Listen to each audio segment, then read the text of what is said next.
Patrick, it's good to see you. Welcome back to MiWeek. Thank you, Christy. Appreciate it. All right, let's talk pizza a little bit. Domino's had an outstanding third quarter, and you've had continued growth over the year in a sector of fast food that people say is a little soft right now. Right. What are you attributing the success of the company?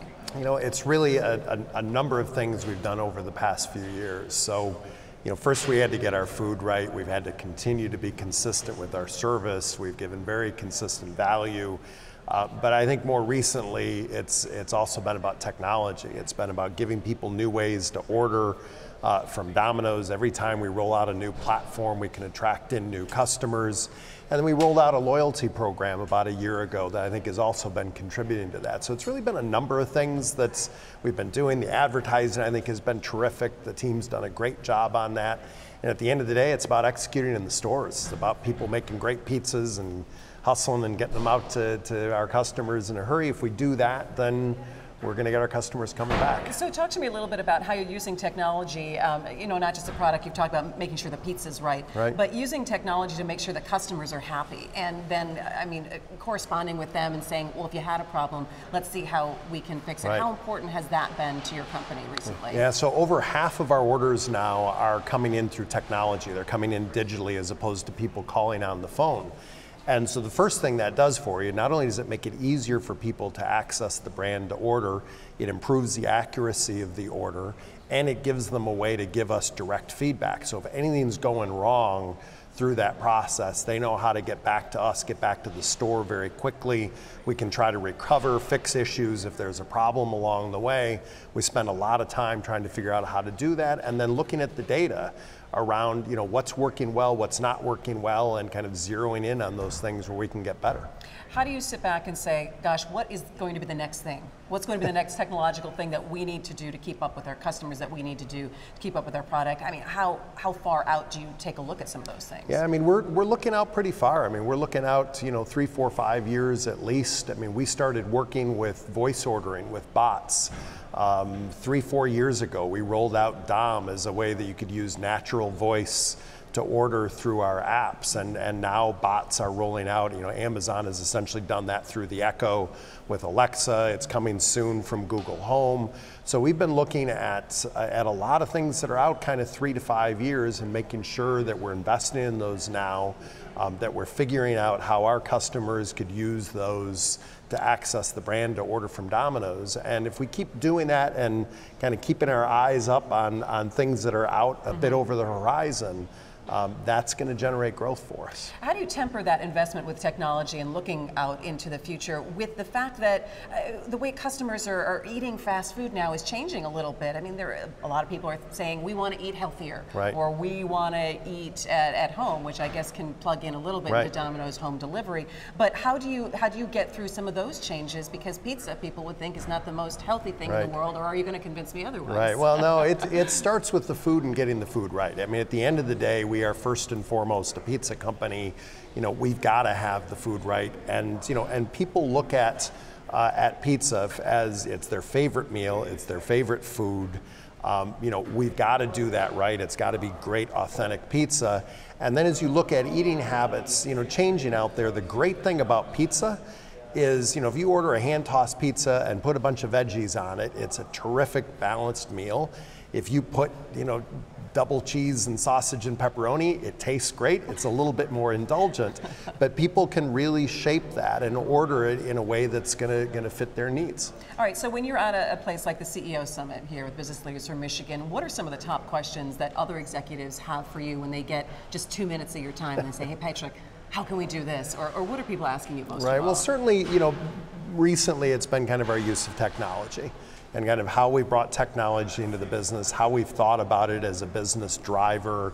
And so certainly I think from fellow CEOs, that's kind of where there's the most interest, because as consumer habits are changing, as consumers' use of technology is changing, everybody is trying to figure out how is that going to affect our business, right? So even media, right? Everybody, you know, shifting online viewing, it's not kind of the same as it used to be. Well, we've got to look at it at our business. Every CEO has to look at, you know, how are changing habits of consumers because of technology going to affect consumer behavior. How much of that time are you spending also when you're looking at technology at the security of it? Oh, absolutely. I mean, look, I talk about all the time, people ask, what do you worry about? What do you lose sleep about? And, the top of the list always for us is food safety and cybersecurity. And, so when you're taking orders, you've got risk there. We've got a big cybersecurity team. We're constantly trying to get better at that and make it tougher. But we understand that's going to be an ongoing battle on making sure that you're keeping customers' data safe and that they're going to be able to trust you. All right, let's talk a little bit about Michigan. Yep. And the state of our economy right now and how businesses are able to do business. Let me ask you first off, are we doing the best we can in terms of attracting new businesses to start up here in the state of Michigan? Yeah, there are certainly still opportunities, but there are always ways we can get better. We've been talking a lot at Business Leaders from Michigan about kind of some of the attraction tools that we use as a state to bring more businesses in. But at the end of the day, I think the most important thing that we can be doing as a state is to make sure that we're investing in the education and the talents of the people of our citizens. Because if you've got a great workforce, that's ultimately what's going to attract in business. That's what's going to allow people to grow their businesses in the state. So not only about bringing new businesses in, but it's also about capturing the growth from the existing businesses. So if we're equipping our workforce better than other states, we're going to grow faster than other states. I do want to ask you detail about what that investment specifically means, but before we get to that, tell me what other states are doing that maybe they're doing well, that maybe Michigan could be emulating when it comes to investing in business and bringing business here. Yeah, I think where our opportunity has been on some of the attraction tools. So it's, there are states, some of our surrounding states, Ohio and Indiana, have been very aggressive about kind of incentives to get companies to move in. We've tried, I think, more as a state to make it a great level playing field opportunity for everybody. But if you're going to get that big new plant, that big new investment, it's a competitive market out there amongst states to bring those in. And so I think sometimes we haven't been as aggressive there as we could have been.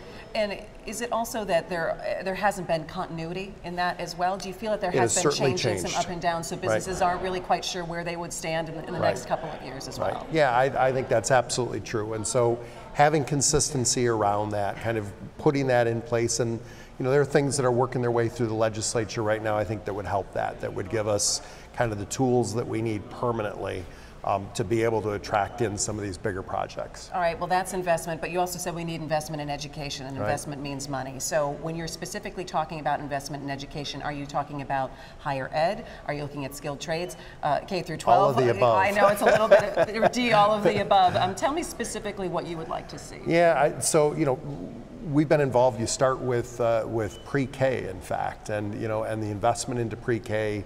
What we know and kind of all the educational research shows is that if you can get kids at 3, 4, 5 years old and get them prepared to enter school, that's where you're going to actually get your best return. So doing that, making pre-K education available to everybody is important. A lot of work to be done still on K through 12. We haven't been as involved there, but we continue to look at that and view that as being, I think, critical for the state to get that right. I've personally been very involved with higher education.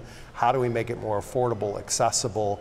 And then critically importantly, how do we drive completions? Because at the end of the day, what really drives value for people who are going and paying for an education is the completion, is getting the 2-year degree, getting the 4-year degree. That's what dramatically changes kind of the economic outlook for that person. So it's not just about investment and access, it's also about how do we make sure that the students that are starting are given the tools they need to complete. All right, we just had an election this week. I heard we did. I know, I mean, you might have heard a little bit about it, but we are going to be having President Trump in January. What does a Trump administration hold for American businesses? Yeah. So as a business leader, and you sit back and you say, all right, what kind of change are we going to have? Right.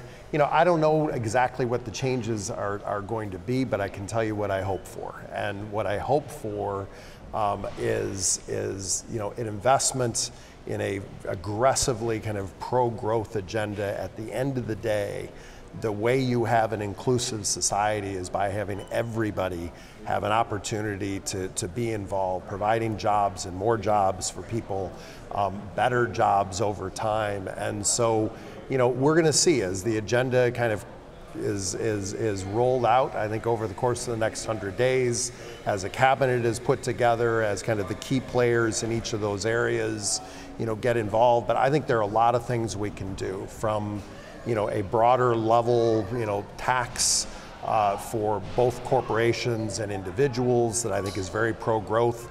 Doesn't even have to, it can be revenue neutral, but simply, getting rid of a lot of the inefficiencies, the ability to attract cash that a lot of corporations, not Domino's, but a lot, have overseas because the heavy tax if they bring it back into the country.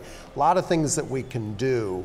And then critically importantly, same as for the state at the federal level, investing in people, investing in the skill sets of people, their ability to participate in the workforce, give them the tools that they need to be successful. That's ultimately how we're going to be, successful as a country. Okay, I can't let you go without asking you, what is the favorite pizza of yours these days? Because I think you said it was pineapple last time I talked with you. No, my two go-tos are, I love our Pacific Coast veggie on a thin crust, and just a plain old pepperoni on our pan is fantastic. Those are my two go-tos. All right, you can't go wrong. Patrick, thanks so much for joining me. Thank you, Christy. I appreciate it. Pleasure.